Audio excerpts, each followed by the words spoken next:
Je vais accepter les Oui, participants. ouais. Ouais.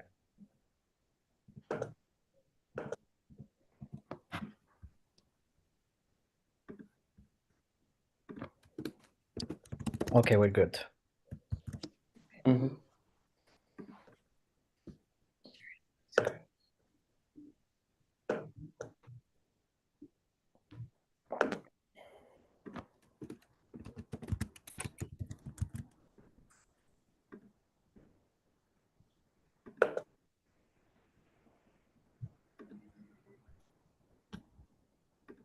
Hi, everyone. Welcome to the third edition of Morocco AI webinar series. Today we have with us Ziyad Benomar, who will be presenting algorithm with interested predictions, and he will be presenting also his findings of his latest paper accepted at ICML on non-clairvoyant scheduling to address this challenge. Ziad is currently a PhD student in INSAE, France, under the supervision of Professor Vianney Perchet, where he explores how ML can be exploited to design efficient algorithms in different decision-making problems. Before his PhD, he completed his engineering studies at École Polytechnique with a major in computer science and machine learning, and graduated from the STAT ML master's program at Paris Calais University. Welcome with us, and thank you for accepting the invitation, Ziad. And please, the floor is yours. Thank you very much, Iman, for the introduction. I will share my screen. Is it good? You all see my screen? Yes, we can see your screen, Ziad. Okay. Okay. So yes, as Iman said, I will be talking to you today about algorithms with untrusted predictions. So first, I will give a little bit of context. I will talk about decision making under uncertainty. So in this framework, imagine that I should take an immediate decision given limited information. For example, a friend asks me if I want to participate in a soccer game next week, and I must decide right now if I do want or not to participate in this game, but the outcome will depend on some unknown variables, for example, the weather, and the outcome is here, let's say, how much I will be happy during the game. So it will depend a lot on whether it will be sunny or whether it will be rainy, but still I need to take an immediate decision if I want to participate in the game or not. So there are lots of problems where we face this uncertainty, for example, in investment decisions, where the stock market is unknown, in inventory levels and production schedules, in disease outbreak management, and also in planting and harvesting times for agriculture, for example. The good thing is that with the rise of machine learning and artificial intelligence in recent years, we can have some predictions of these unknown variables. But the problem, nonetheless, is that due to the randomness in natural phenomena, and also because of the model limitations of the machine learning model we use, and also because maybe of poor data or even poisoned data, the predictions we obtain are not 100% accurate, and they can even be adversarial. So the question is how to use predictions without any quality guarantees in the problems of decision making and the uncertainty.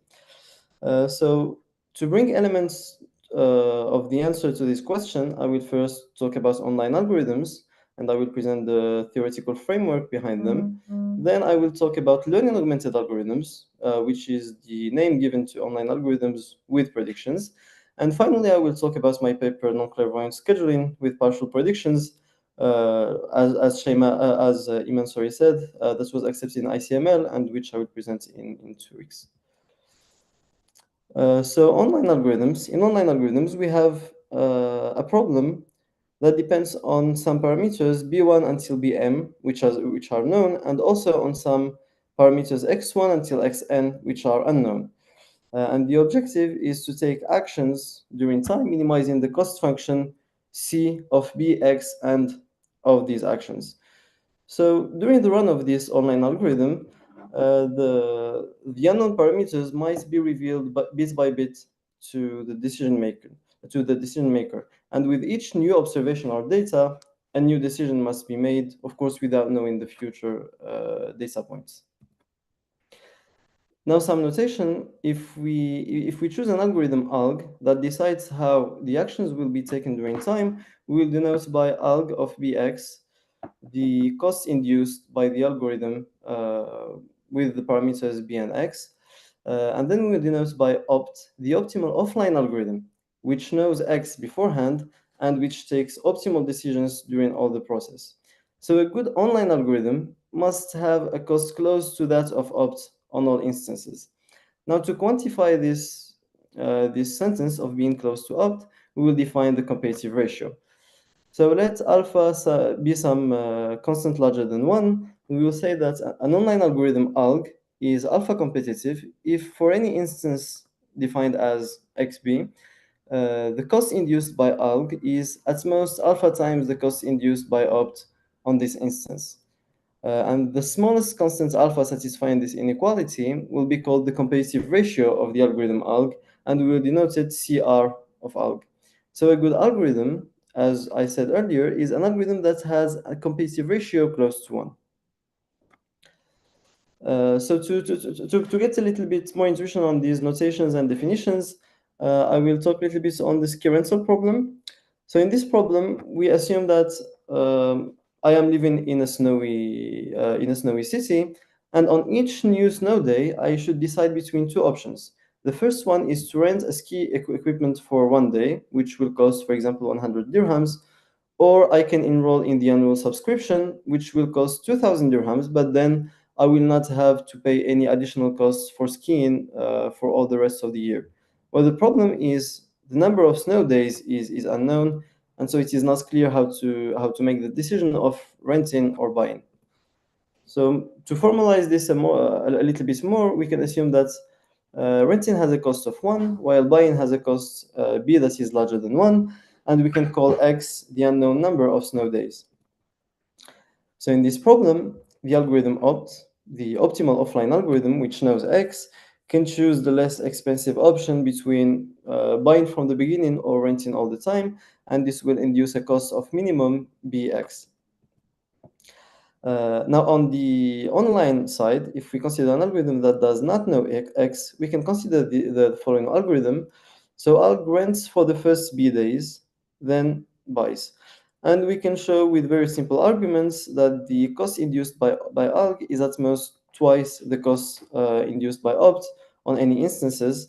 And furthermore, we can show that this is the best possible constant, meaning that no other algorithm, no other deterministic algorithm can have a competitive ratio smaller than 2. So as you see, we are limited and we cannot have a competitive ratio as close to 1 as we would like because of the inherent difficulty of the problem, which is ignoring the number of snow days. Now, in the context of having machine learning models, I can use my preferred machine learning model to get a prediction on the number of snow days, for example, in the next year in Ifran, to decide whether I want to buy ski equipment or just rent it during the whole snow season. And let's say I get a prediction telling me that it will be snowing for 25 days.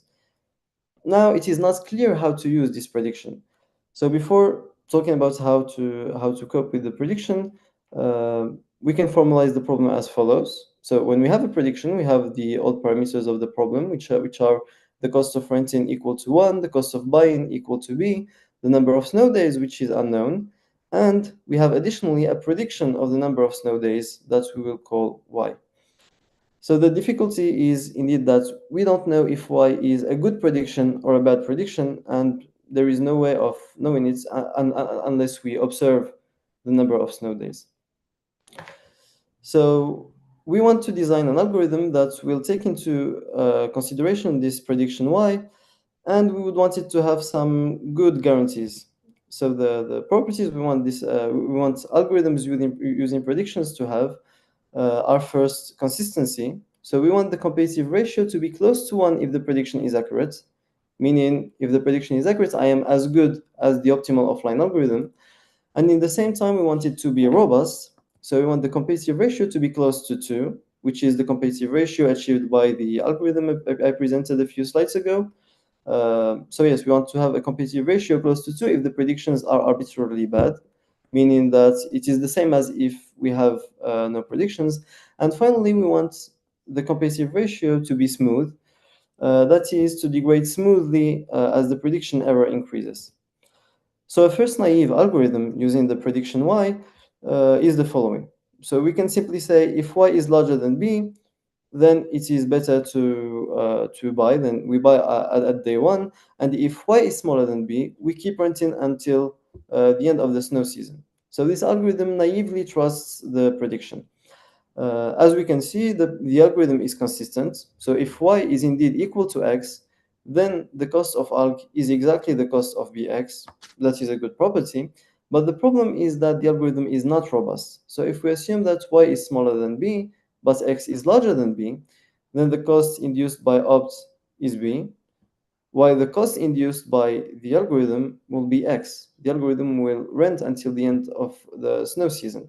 And this ratio, x divided by b, can be arbitrarily large if x goes to infinity. So the algorithm is not robust at all. So there is another algorithm by Kumar et al.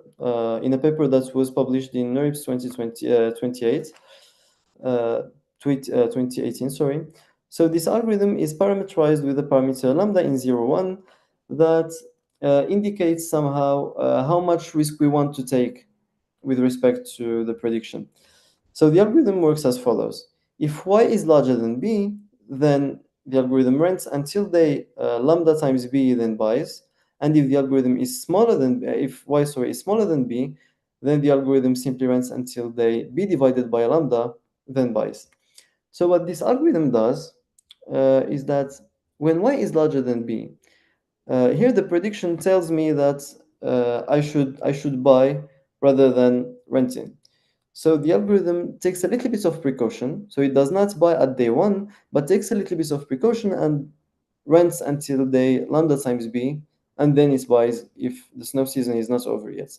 And also if y is smaller than b, then here again the optimal, if I trust the prediction, what I would like to do is to rent forever. But what I will do is instead renting until day b divided by lambda, which is larger than b. And then if I see that the snow season is not over yet, this means that the prediction is inaccurate, I will decide to buy. And we can prove that for any values of x, of b, x, and y, the ratio between the cost of this algorithm and the cost of the optimal offline algorithm is upper bounded by the minimum between 1 plus 1 divided by lambda, 1 plus lambda, plus this constant in the denominator times the error prediction. So x minus y is exactly the L1 norm of the prediction error. So here, how to interpret this bound? We must see that if the prediction is accurate, if the prediction is perfect, so y equal x, we will have a competitive ratio of 1 plus lambda. So it is almost 1, but plus some little constant lambda in 0, 1 that we get to choose.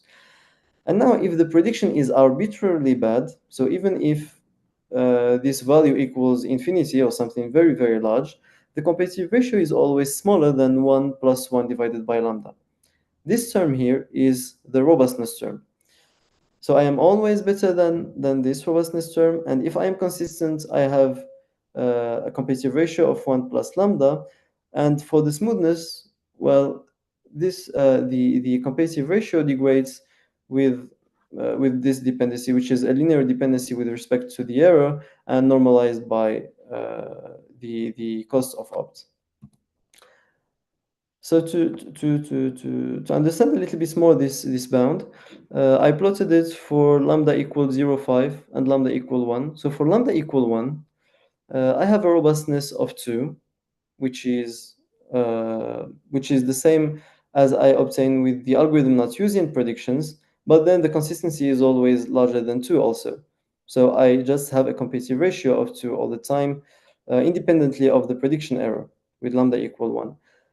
Now with lambda equals 0.5, I have this competitive ratio. So if the prediction error is equal to 0, I have something better than the competitive ratio 2, but as the error increases, I become, my competitive ratio degrades slowly until it attains the value 3, which is 1 plus 1 divided by lambda, for lambda equals 0.5.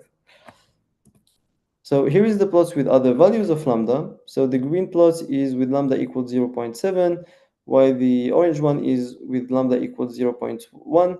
And you can imagine that we have all the intermediate regimes that we can interpolate in all these curves that we can choose. So simply we define the parameter lambda that determines how much we want to trust the prediction, and then we will have a dependency with respect to the error that looks like this. Online algorithms with predictions have also applications in a lot of other domains, such as economics.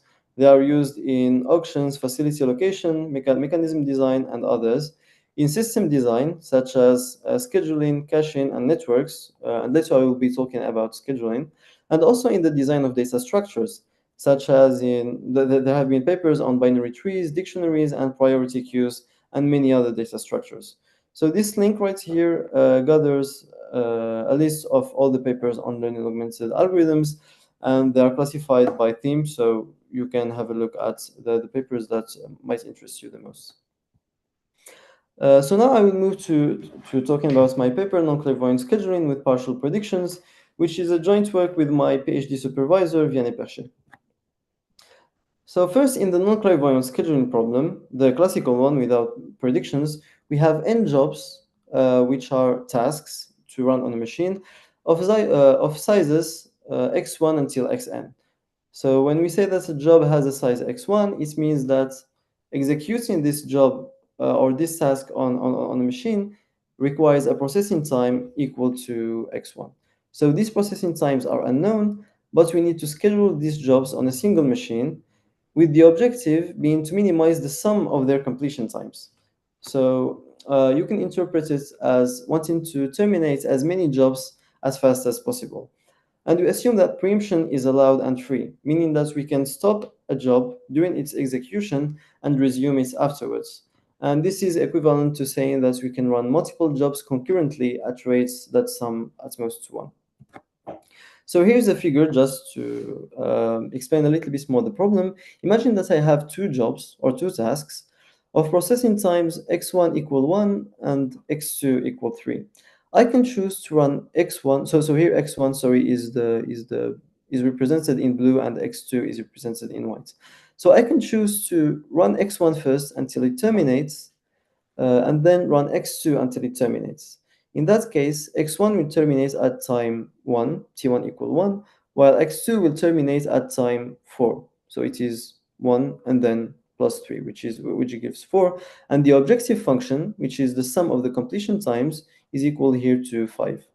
I can run them in the reverse order. So I can run x2 first, and it will terminate at time 3. Then I can run x1, and it will terminate at time 4. This will give an objective function equal to 7, which is worse than 5. And finally, I can also, for example, run x1 and x2 in parallel until x1 terminates. So if they run both at rates 0.5, 0.5, x1 will terminate at time 2, and x2 will terminate at time 4, giving a sum of processing times equal to 6. So the question is how to choose an optimal order in which these jobs will be executed to minimize this sum of completion times.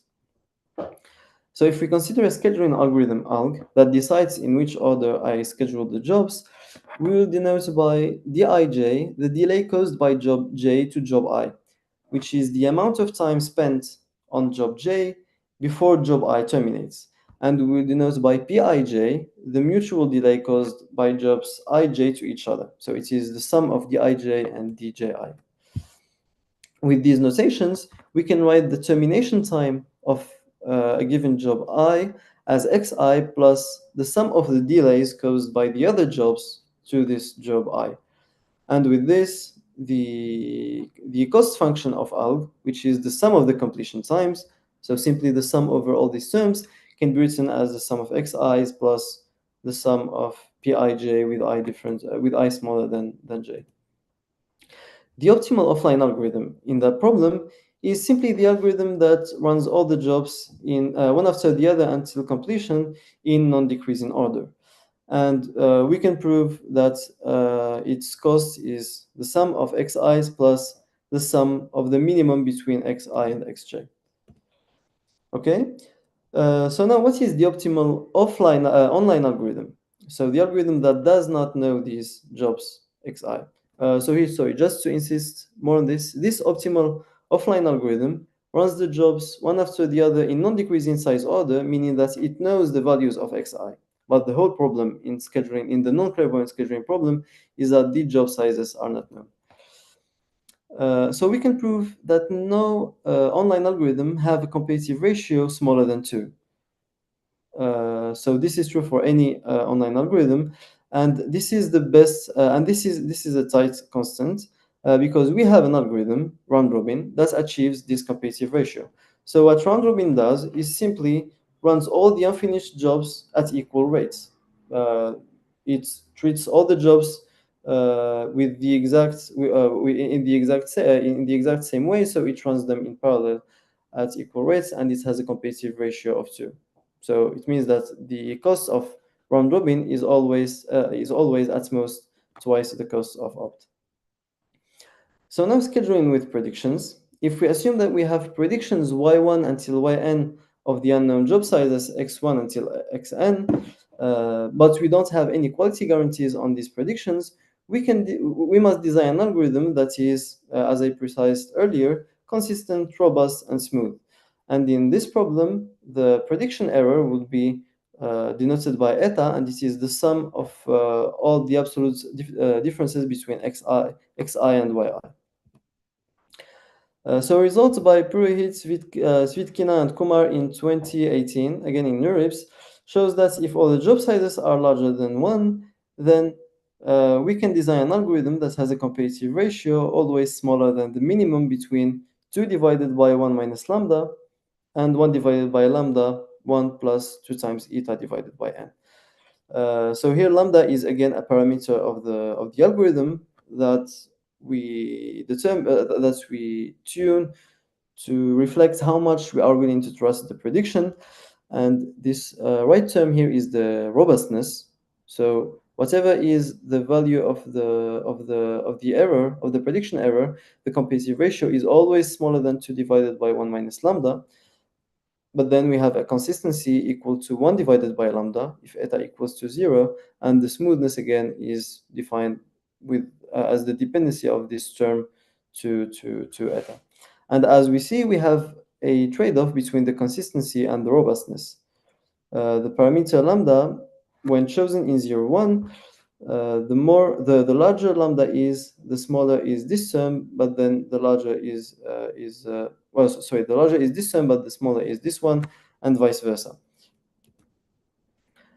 So now the question I asked in my paper is, what if the predictions are given only for B jobs out of N, but not for all the other ones? The algorithm presented in this paper right here suggests an algorithm when we have predictions of all the job sizes x1 until xn.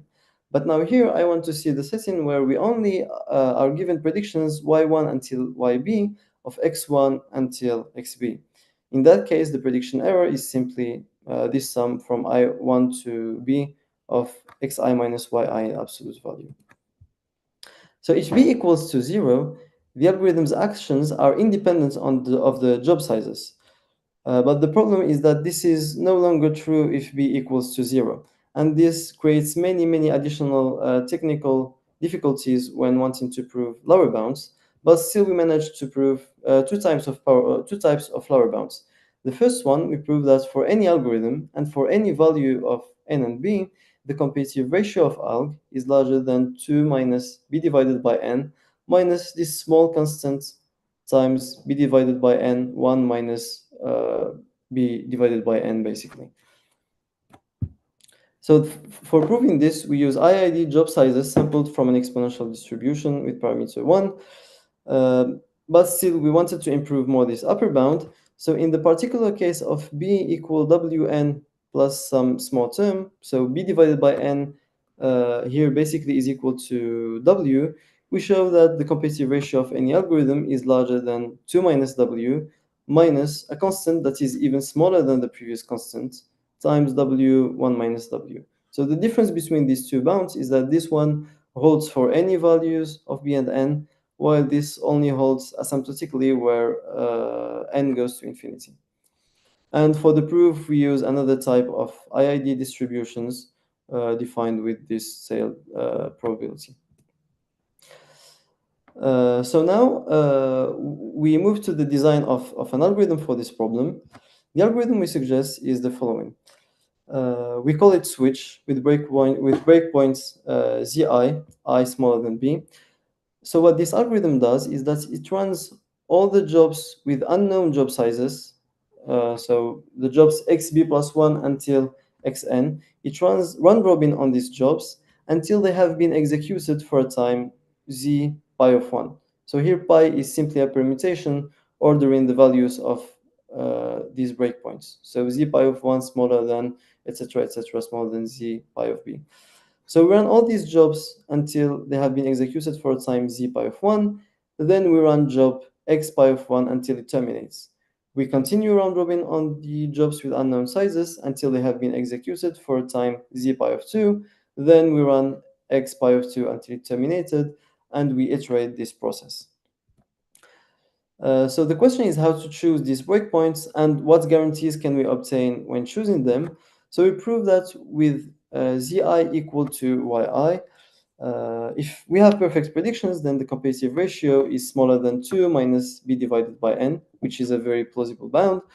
But the problem is that we have a discontinuity of the competitive ratio when the error becomes positive. So to remedy to this, we use randomized breakpoints. We take breakpoints zi equal xi times yi, with xi basically is equal to 1 plus a random variable sampled from an exponential distribution with parameter 1 divided by rho. Here rho is also a parameter in 0, 1, and we show that the competitive ratio in that case is upper bounded by this term. So first, the term right here between the green parenthesis is the consistency term. If the error is equal to 0, then this is the competitive ratio we obtain. This term is equal basically to 2 minus b divided by n plus a term multiplied by rho. So with rho equals 0, we find the 2 minus b divided by n. That we find also with zi equal yi, but for rho positive, we find something slightly worse.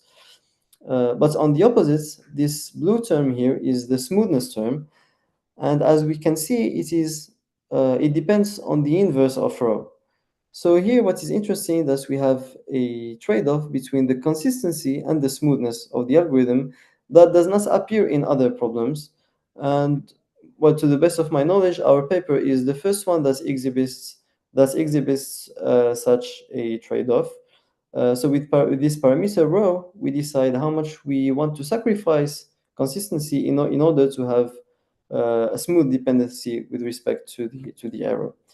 But still, this algorithm that we presented here with this bound is not robust, because when the prediction error is arbitrarily large, this bound becomes arbitrarily bad.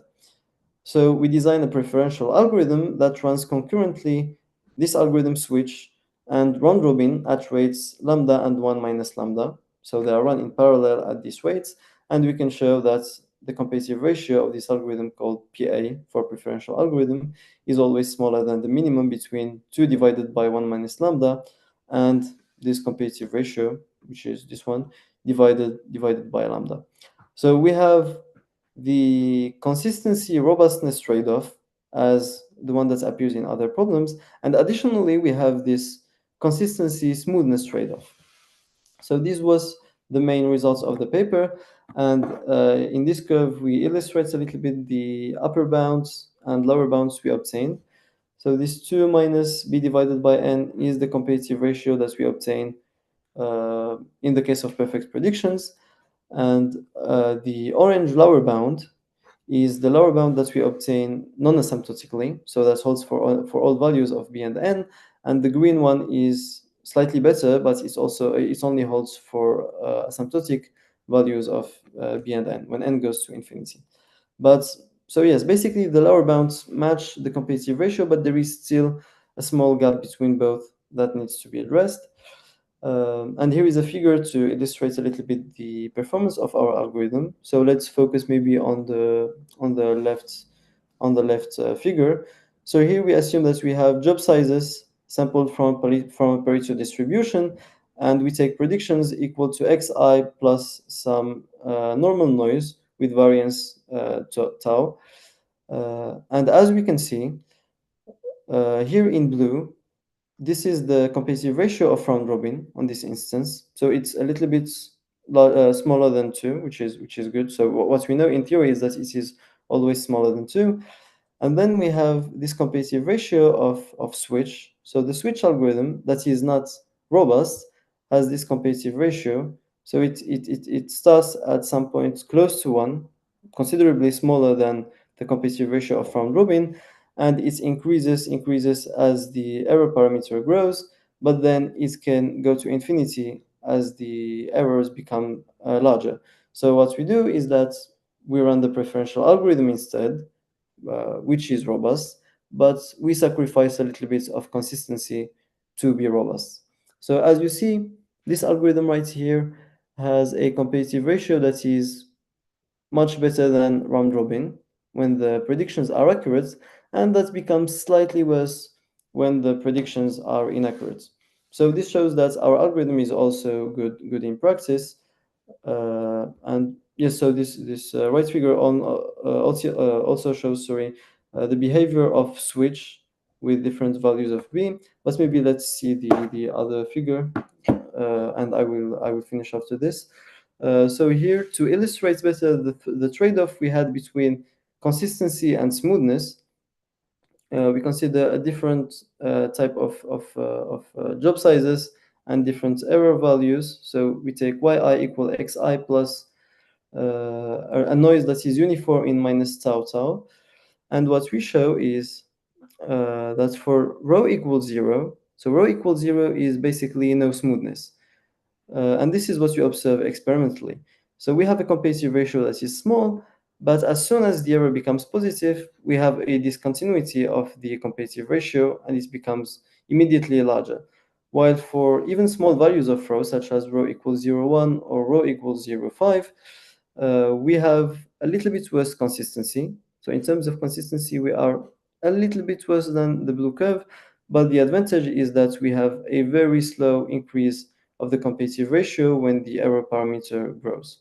So we observe this for different values of b, for b equal 50, and also for b equal 95.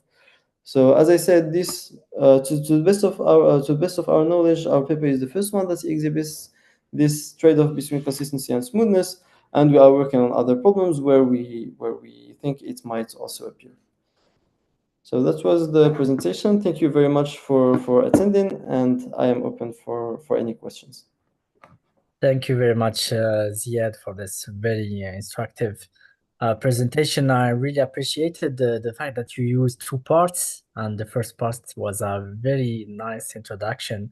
And yeah, of course, we got so many questions on the two parts of your presentation. Let me go straight to the questions. For the first part, we got two questions, right? The first one is the following. On the example of snow days in Ifran, the prediction Y was deterministic. What will be changed if the prediction gave also uncertainty? Okay, so here, yes, so here the prediction is deterministic, and the question is what happens if the prediction is Yes. is random. So yes, so Yes. in machine learning models in general, the prediction is always random, and we have some guarantees on the predictions that are guarantees with high probability or guarantees in expectation. So of course, if we look at this bound right here, well, we can plug an expectation in here, and we will have something that depends on the expectation of the error. So this is very good, and it will give some results, but it deviates a little bit from the spirit of learning augmented algorithms, because what we really want to look at is what happens for a particular realization of the prediction. So we are really given Right. one deterministic prediction, not deterministic. So the prediction is random, but we are given one realization of this prediction, and we want to use it to see, and we want to use it to improve our decision making All right. process. All right. Thanks. The second question is the following: how do you enforce the smoothness with the prediction error? And it's on slide 9. On slide 9. Sorry, can you repeat the question? Yes, since it's the following slide. The question says, how do you enforce the smoothness with the prediction error? Okay. How do I enforce this smoothness right here? Yeah. Um,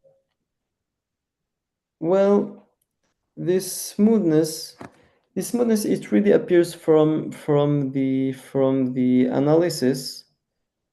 From the analysis, I'm not sure I understand 100% the question. Okay, so maybe we can leave it for the breakout session. Yeah, Okay, maybe if the okay. person can ask. But it's So, really from the analysis, and the analysis is really not that hard. So the name of the paper is this one, and if anyone is interested, they can have a look at the paper. It's really easy to read and to see why we have this bound appearing like this. all right. So the following questions are related more on the second part on your paper, and also there are some very, general questions. Maybe I'll start with the general questions. Okay, of course. There are two similar questions, so I'll try to mix them in one. How your work is related to game theory? Are there connections? Okay, so there are a few connections to game theory actually. Well, the first obvious connection is that this setting can be used for game theoretic problems. So there are problems relevant to game theory, such as mechanism design, or also problems where we have interactions between multiple agents, and we can assume that we have predictions in these problems. And there have been papers on this. They can be found on this link.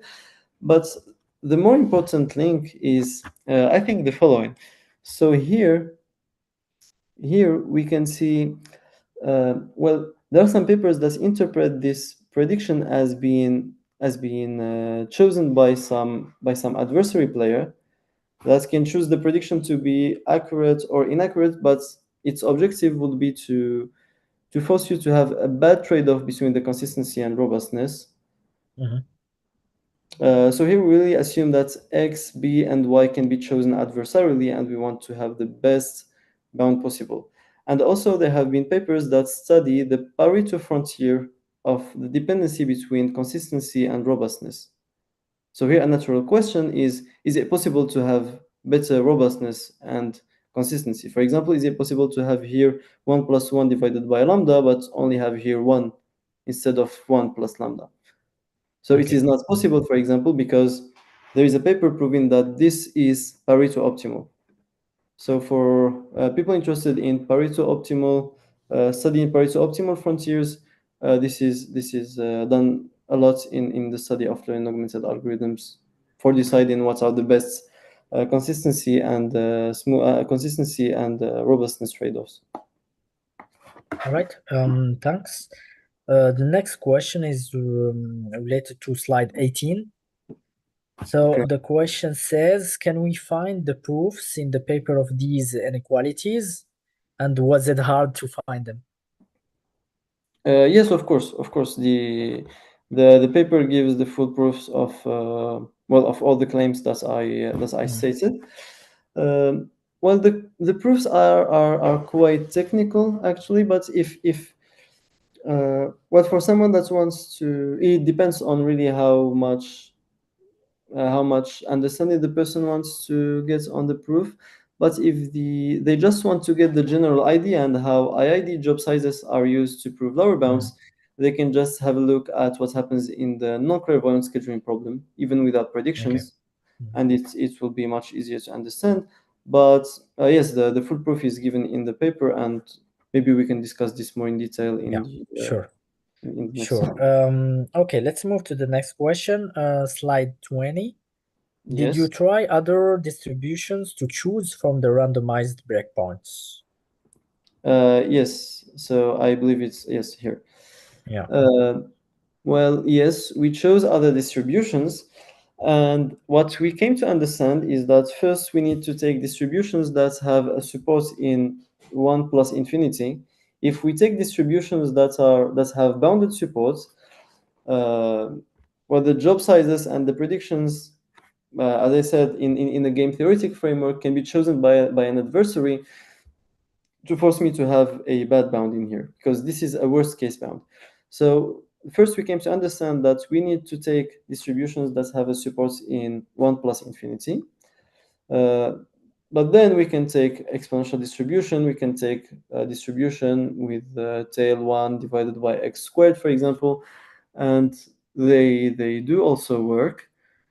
But we tested with some distributions, and the exponential one gave the best bound. So this is the one that we kept for the paper. All right. Yeah, the next question is a very general one. Did you run some numerical simulations of your algorithm?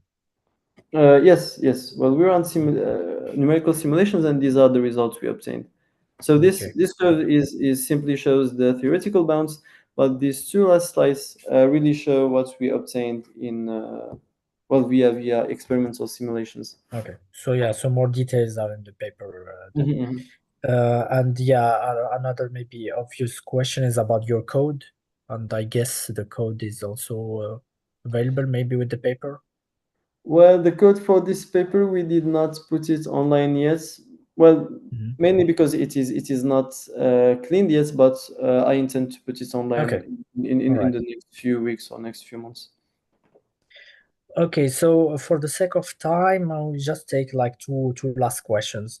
One that maybe interests people who would like to get into your field. So what tutorials or materials you can maybe recommend for people who want to get into your field? So I think the best thing, really the best thing to do to get into this field is first to read this paper. This is a very good paper, and it is not very hard to read. The paper with the proofs included is 8 pages, so it's really easy to read, and there are not many complicated arguments. So it gives an idea of the field and why do we have all these definitions, and also some proof techniques. But then, well, I would say that generally people working on learning augmented algorithms, you have people coming from the community of algorithm design, and also people coming from more machine learning background. So basically, people just need to have some basics in maths, probability theory, maybe, and algorithm design. And it shouldn't be difficult from that point after reading a few papers to get into some problems in this field. Okay, great. So yeah, the last question, this is a fun question. Why the name non-clairvoyant? Well, the name non-clairvoyant, I am not the one who chose it. I mean, the non-clairvoyance problem dates back to maybe 1980, something like this. But it is called non-clairvoyance because it does not know these job sizes. Mhm. Because we have some job sizes that we need to execute. An algorithm that knows them is called clairvoyance. So yes, apparently it's a word in English also, but clairvoyant, yeah, it means that it knows the job sizes, and non-clairvoyant just meaning that it doesn't know these job sizes. Even while executing them, it never knows the length of a job size unless it terminates. Okay. So yes. Thank you very much, Ziad, for answering all these questions. That was And the conversation. yeah, that was the last webinar before the break, the summer break. And Okay. thanks a lot to all the audience who've been here with us. Please stay with us for the breakout session to ask your questions to Ziad directly. And yeah, and for the moment, I will just stop the